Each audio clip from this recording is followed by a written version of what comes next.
all pop-ups are annoying? Think again. The right pop-up, built the right way, can actually boost conversions by over 11%. With Experimenter add-ons, you can create stunning, attention-grabbing pop-ups that collect emails, highlight key information, and boost conversions, all without writing a single line of code. And with the holiday season coming up, there's no better time to turn your pop-ups into conversion machines.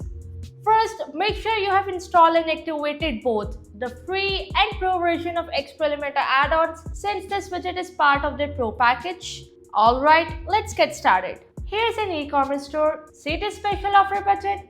When we click it, a pop-up opens smoothly. This way, visitors stay in control and they won't get annoyed by forced pop-ups. But that's not all. When a visitor is about to leave your site, you can also show an exit intent pop-up like a subscription form. This gives you one last chance to capture their attention before they go. Now, let's delete both of them and recreate it from scratch. From the search panel, look for the advanced model pop-up widget by Xpro and drag it onto your page. By default, it shows a button. Let's customize it. In the content tab, we have got general, and here the type drop-down is important. It controls when your pop-up appears. Splash shows automatically after the time you set. Exit appears when a user tries to leave, as we saw before. On scroll shows when the user scrolls to a certain point. On elements attaches to an element click. User inactive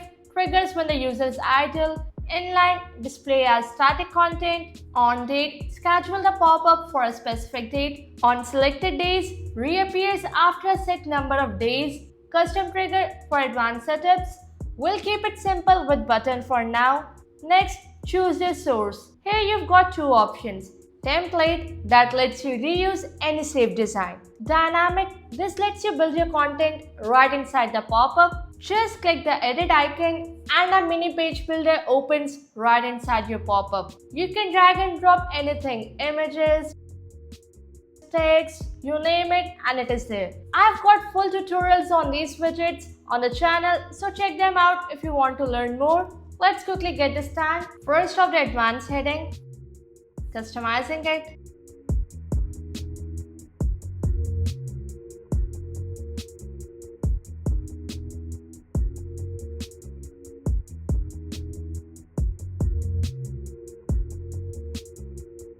Now the countdown widget to create FOMO.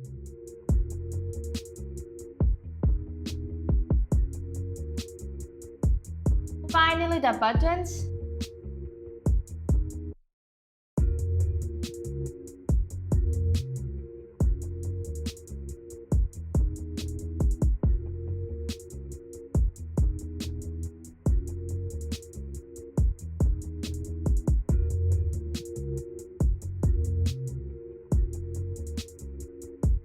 That's it. Now let's publish it, and there we have it. Now for a great user experience, always enable the overlay. This dims the background so attention stays on your pop-up. Next, enable escape and overlay close so users can close it with the escape key or by clicking outside. Next, customize your button text, set its alignment, and add an icon if you like. You can upload your own SVG or use the icon library. I'm not selecting any. Finally, for the close button, select an icon or your SVG. That's it, the content tab is done. Now let's jump into styling. Here we have different styling options, starting with general. From position, choose where pop-up should appear on the screen.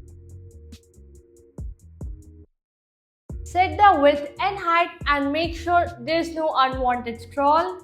Set the background from here. You can go with solid, gradient, or even add an image you like. Adjust the overlay color. A bit of transparency usually looks great. Add box shadows if you like, and you can even add a border with just one click. Choose a fun animation for how the pop-up enters. Adjust border radius, padding, and margins for spacing. Now for the button styling, from the typography, select font, size, and weight for the button text. Set the button width here.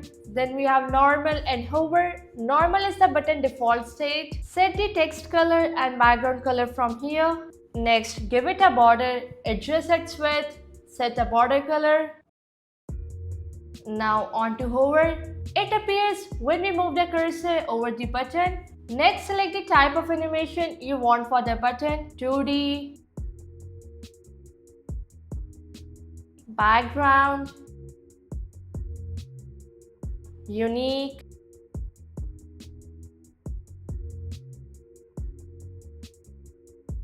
finally adding some depth to the button with the box shadow. Now on to the close button. The options are same as the toggle button, so let's style it quickly.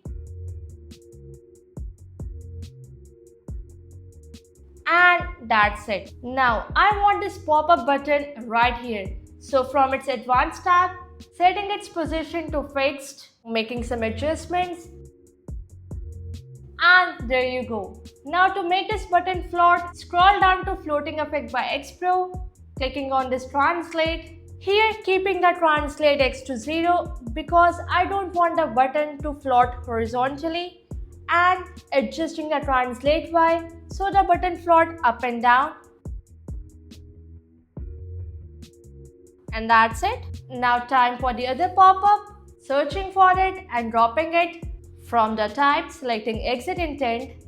From the source, I will use a template. Selecting a template I have made, making a few quick style adjustments.